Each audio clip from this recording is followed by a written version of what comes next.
It's that time of the week again, boys, for the GFFL podcast by yours truly. So, busy week this week, playing Freebird in honor of what I consider Brothers Week in the GFFL. Tony and Greg had a big matchup. Me and Brad, even though we're not technically blood brothers, we're brothers from a different mother, as they say in the hood. So, kind of get into things this week. A lot of good stuff this week. Adrian Peterson still hasn't been signed. Kind of surprising yet. It doesn't mean he won't be playing again. The union filed a grievance, so I'm kind of intrigued to see where that plays out. So let's just take a look at the old waiver wire. Not a lot going on. A lot of people running out of stuff. Basically, Jonesy cut Donald Brown, picked up LeGarrette Blunt. Rather fitting that Jonesy picked up a guy with the last name of Blunt. Myself, I released Blair Walsh, picked up Matt Bryant, the kicker. For Chris, Doug Martin, a lot of praise for him. Totally the whole season. He picked up Percy Harvin for the Jets, Jets, Jets. Rickman released Brian Quick, pick up Monty Ball. I had Monty Ball. I drafted him third or fourth round. I can't remember which. Obviously, Hillman's the main guy in Denver, so Dennis taking a flyer on Monty Ball there. Other than that, that's pretty much it for the waiver wire. Not a lot going on this week on the old waiver wire. If we look at the scores from last week, a lot of good games. We'll get into a couple of them here. We'll start with the blowout of the week and then nail in the coffin for one GFFL owner. He'll join me and Tony and No Wins Land. Wade and Kurz. Kurz was doing a pretty good run at things.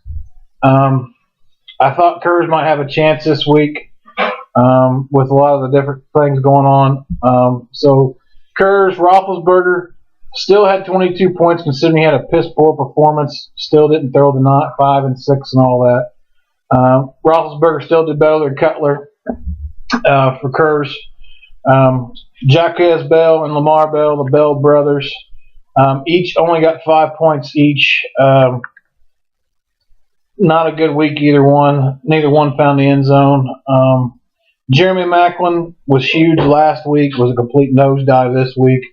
Partly because the Eagles didn't need to throw the ball because the Panthers got run over. And we'll get to that. Sammy Watkins, 2 points, didn't have a good week either. Wasn't one of our better weeks. Vernon Davis probably killed Kurz. Didn't get any points. Only caught one ball for 8 yards. Not much he could have done there. Tucker got him 3 points, and the Chiefs D got him 5 against Buffalo. So a really piss poor performance on Kurz's players. Not anything against the owner, just a bad performance there.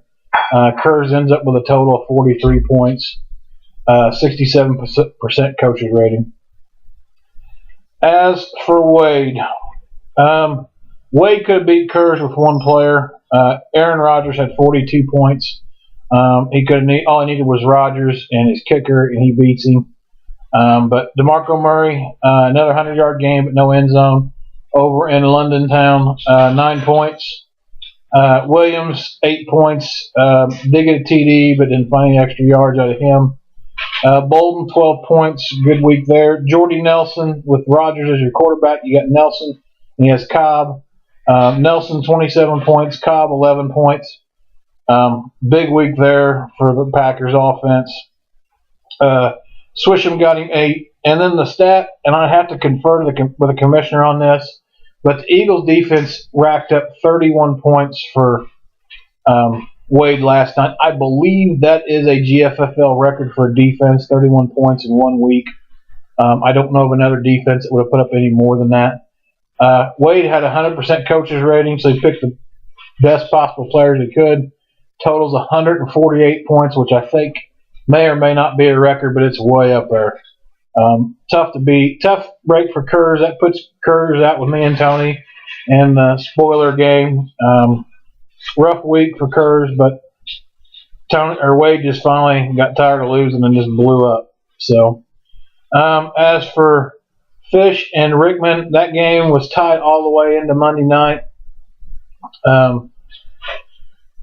Fish, 11 points out of Matt Ryan. Not a good week there, but Brian Hoyer on his bench wouldn't only got him 6, so he made the right call there. Frank Gore, 13 points, a good week there. Jamal Charles, 15 points, another good week. Brandon Marshall, who's now out, had 112 and a TD, 16 points. A lot of those yards are probably garbage yards because the Bears had to throw the ball. Adrian Brown, probably the sneak of the draft, 7 points, not his usual double figures. Mohamed Sanu, only 1 point, had 20 yards. And the Bengals, terrible showing against the Browns. A complete terrible pick. Dan Bailey, 8 points for him in the Niners D for a total of 79. Fish, coach's rating of 92%, 82 points total. As for Rickman, Cam Newton still managed to score 22 points, 306 and 2 TDs. LaShawn McCoy had 8, Trey Mason 5, Steve Smith only 1 point, Alshon Jeffrey 6, Calvin Benjamin 16. The Calvin Benjamin Cam Newton connection there really helped out. Phil Dawson 9, and another huge defensive performance out of the Cardinals defense. 24 points there for Rickman, with a total of 91. Pretty impressive week right there for Rickman. On their benches, there's not much really Jeff could have done. He could have started Vincent Jackson over Sanu. Would have got him 7 points, or even Bishop Sankey or Sanka or whatever his name is, the coffee man. He could have done well for him. But as for Rickman, a lot of his guys were on bye this week. The only thing he could have done different is plugged in Sturgis at his kicker, would have got him 11. But other than that, that was still, he didn't need him. 91-79 goes by way of Rickman. Big win for Rickman, pushing him to 7-3, drops Fish down to 6-4. So pretty good game there. Chris and Jonesy. Chris, Drew Brees in the trade from Kurz is paying off dividends with 23 points at quarterback. Ronnie Hillman only got 1 point, 22 yards. He's now injured.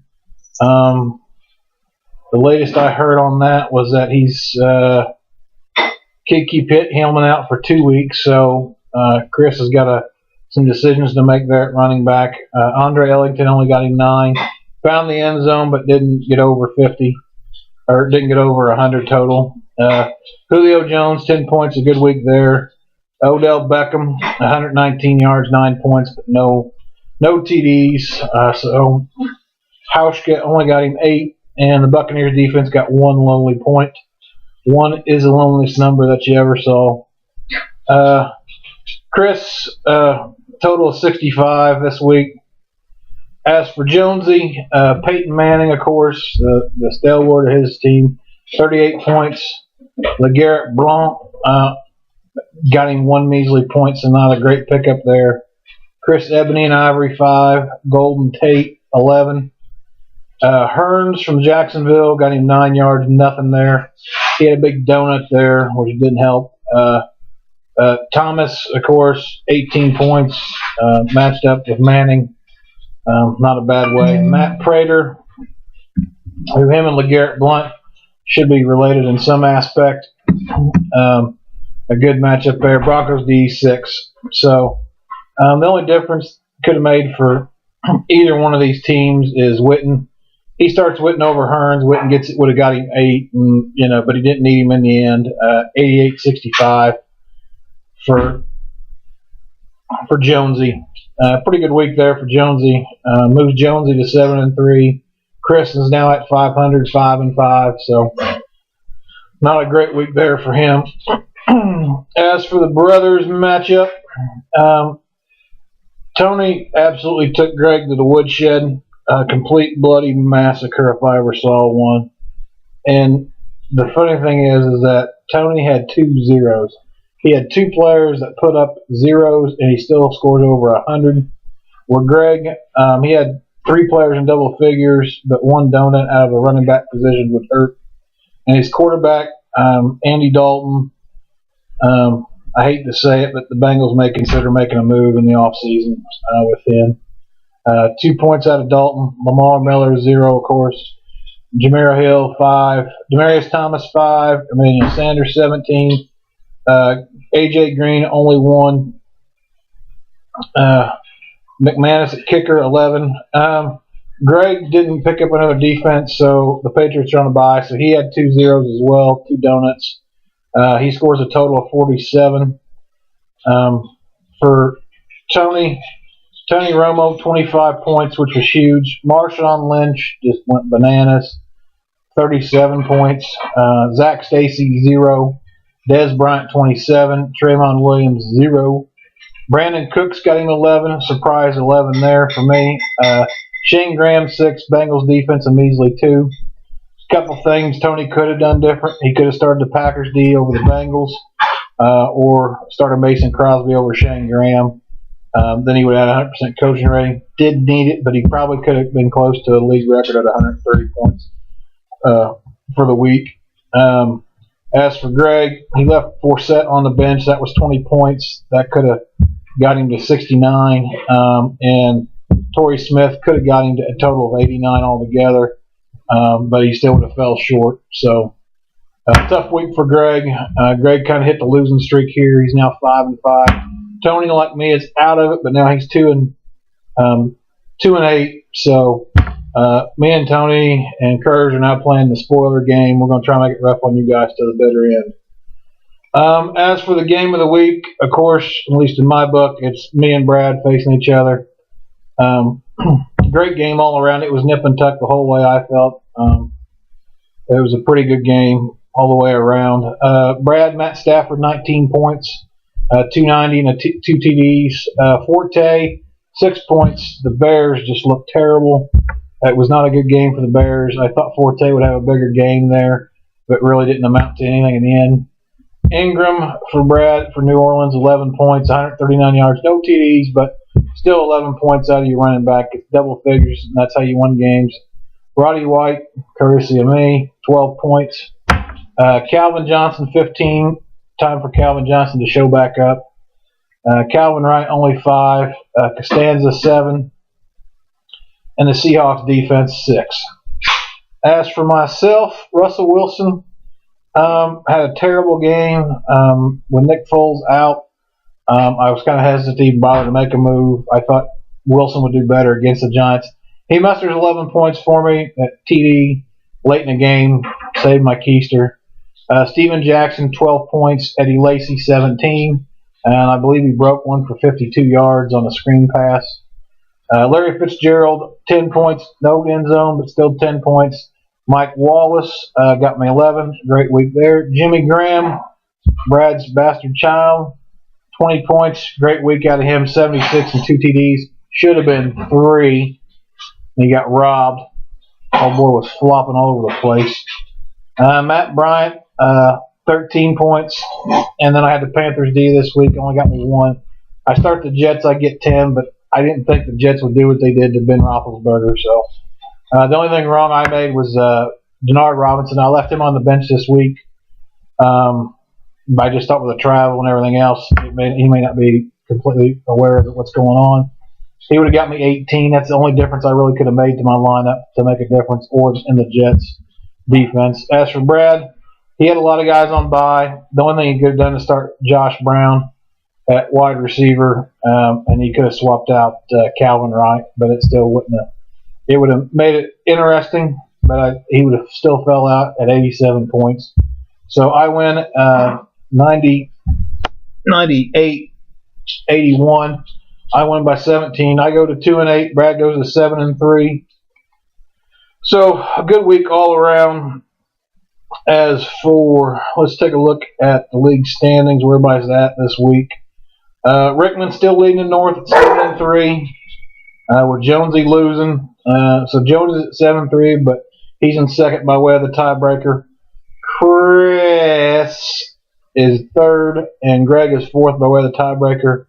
Tony's 2-8. Doesn't matter because he's out. So Brad is at 7-3. He's at first by way of the tiebreaker. Wade is second by way of tiebreaker, 7-3. Fish 6-4. Kurz and myself are now 2-8. So between me, him, and Tony, we're going to see who's the best of the last place guys. We'll see how that all shakes out. So it's going to be a good week, tough week for everybody. But we'll see what shakes out. So if you're a Bengals fan, you need to give it up. And here with his take is our friend AJ Walker. Man, that Bengals are terrible, man. I don't even want you bums keep watching. That Paul Brown, he can't do nothing. They got a stadium named after him. He still don't do no good. He's terrible, man. He's terrible. Just thinking about that team makes me sick. I don't even know why you guys watch them bums. They're terrible. You guys are getting a new team. The coach moved to town. You guys still don't root for him. What the hell? What you talking about, Roland? All right. Thank you, AJ, for that commentary. All but unimportant to hear from him every week. As we move on to the things that are exciting this week, baseball's hot stove's going on. I know most of you guys could care less. As for this week's games, should be a good week of games this week. A couple different action. We'll start with me and Wade this week. Second place versus dead last. Of course, I got to face the Packer mutiny. And living here in Packertown, it's like a living nightmare, let me tell you. Green Bay this, Green Bay that, Packer party this, Packer party that.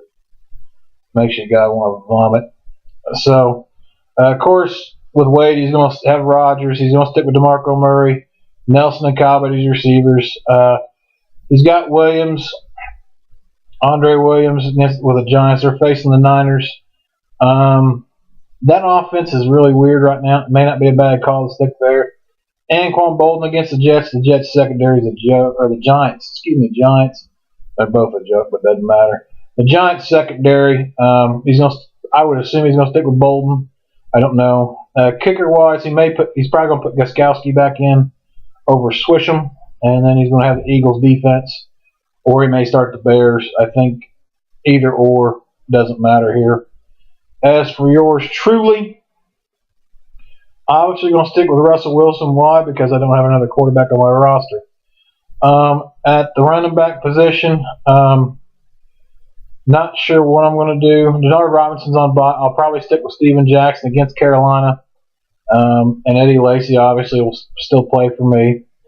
My lineup, receiving-wise, I like where it sits right now. Fitzgerald, Wallace, and Graham. That's kind of what I was hoping my lineup would be at the start of the season. I may stick with Matt Bryant at my kicker, or I may go with Novak. They're facing Carolina versus Novak, who's facing Oakland. I don't know. I'm most likely I'll have to stick with the Panthers D because the Jets, Jets are on bye. So as for Brad and Fish, this one could be a nail biter of epic proportion. Phillip Rivers for Brad, Forte at the running back, Mark Ingram at running back. You're going to stick with those two. That's a powerhouse right there at the running back position. Roddy White, Calvin Johnson, and Kendall Wright. Costanzo at kicker, and the Seahawks defense. Seahawks defense hasn't put up a lot of points here lately, but they're bound to break somebody's neck before it's over. As for the Fish, Matt Ryan at quarterback. He'll probably stick with that. I don't see him playing. He could play Hoyer against the Houston. That may not be a bad call there.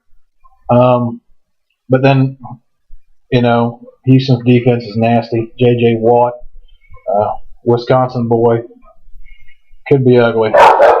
Frank Gorin Charles at running back. Good play there. I think you stick with that. Fish is going to have to make a move. Brandon Marshall may not even play. Bears are very optimistic regarding Marshall's his ankle injury. The Bears are optimistic, but who knows? Antoine Brown, stick there. Sanu, you may think about putting Vincent Jackson in. I don't know, but then again, they're playing New Orleans, so Sanu may not be a bad play because they're going to have to air the ball out because Drew Brees is going to drop a dime on them. So as for kicker, he's going to put in Ted Nugent's brother Mike, NRA's poster child's brother. They're going to put him in. And then Niners defense, because he doesn't have another defense, so he's going to stick with that one. So right now, early edge is to Brad, but I think if Rich makes a couple changes here, it could easily swing back his way based on the line. So let's see. And then on to Chris and Kurz. If we take a look around, Chris going to stick with Drew Brees. Matt Asada is going to break back into his lineup again. Asada is one of those guys that could put up 3 or 4 touchdowns, or you'll be lucky to get 6 points out of him. So kind of a tough call there. Andre Ellington, you're going to stick with him. Been a great player this year for Arizona. Julio down by the schoolyard Jones, 15 points is what they're projecting. I like Julio there. Odell Beckham, David Beckham's boy. Gronkowski's back, so his receiving core is pretty solid. Hoshka at the kicker. Texans defense, I always like them. Just when you got J.J. Watt and his cast of characters, man, they're a tough squad to beat. As for the Kurz, he's got Roethlisberger again. He may start Cutler against Minnesota because Cutler's got a lot to prove. Running back, Bell and Bell, the Bell brothers, J. Bell and Le'Veon Bell. Probably not bad calls there to stick with those guys and ride them out. Jeremy Maclin against Green Bay. They're at Green Bay. I think if Rodgers does what he did Sunday night, that's exactly Macklin's going to put up points. Sammy Watkins against Miami. We'll see what happens there. He was a full participant in practice today, but we'll see. Vernon Davis against the Niners. He's just one catch. He had 4 targets. 4 targets for him on Sunday. I don't think he's a great pick. I think you got to put in Keenan Allen there for Vernon Davis. For Kurz, I think that's the right play. Kurz has Tucker at kicker. I assume Kurz has got some transactions left. He can pick up another kicker. I recommend that you do just to keep the integrity of the league going, because it looks bad if you don't. Chiefs defense over the Browns. That's a horse apiece. I like the Browns against Houston, but we'll see what happens there. So, as for Dennis Ivan Reichman and Tony Isaacs, their game, a lot of decisions are going to be made before Sunday's matchup. We look around. Cam Newton he's got right now, but he's probably going to switch back to Luck. Dennis is. He's got McCoy and Trey Mason at running back. He's got Monty Ball on the bench. I don't know. Let's see. He's poised to return after the right groin injury is poised to return to the Broncos lineup after missing the team's last 5 games. So they're saying Monty Ball could be back. I don't know. It's a crapshoot if you ask me, but you never know. I think you may have to start him over Trey Mason, but we'll see. Steve Smith's on bye, so he's going to probably plug in T.Y. Hilton back into his lineup. He's going to stick with Alshon Jeffries and Benjamin, I think, at his wide receivers.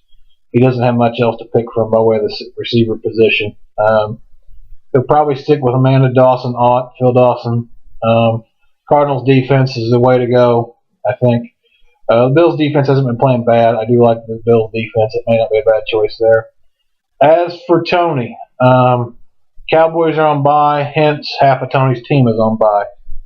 So Tom Brady will break into his lineup, back into his lineup this week. I think that's a solid, easy play there for him. Marshawn Lynch will play again.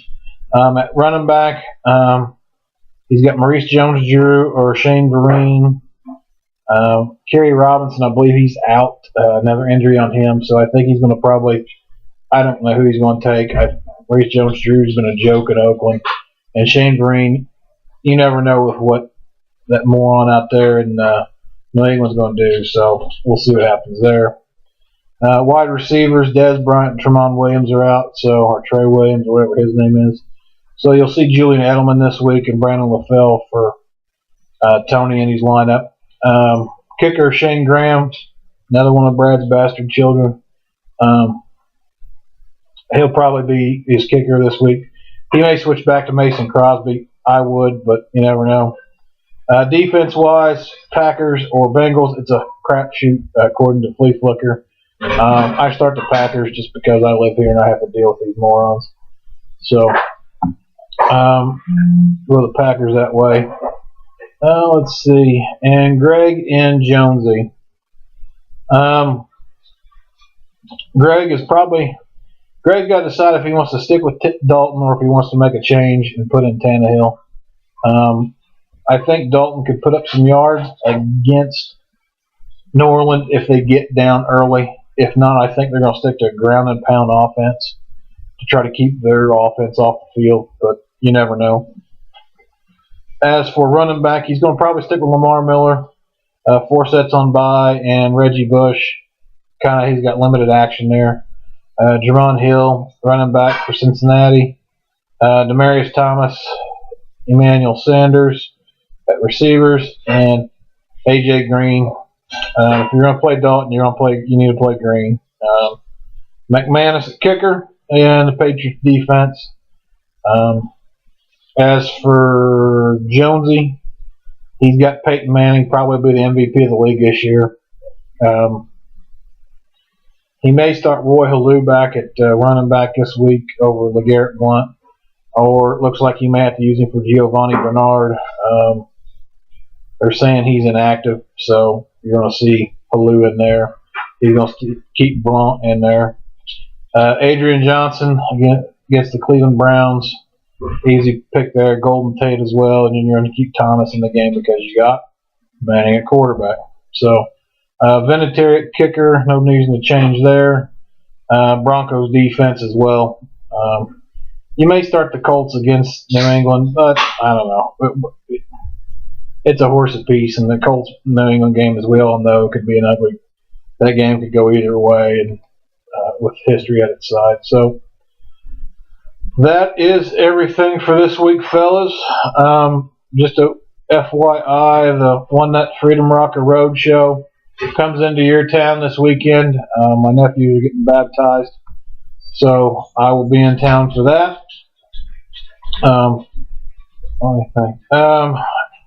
Other than that, it should be a fun week of GFFL football. So get your lineups in early, get your waiver wire deals done. Too bad we still can't trade, but that's how life works. So other than that, until next week, fellas, have a good one. Good luck this week.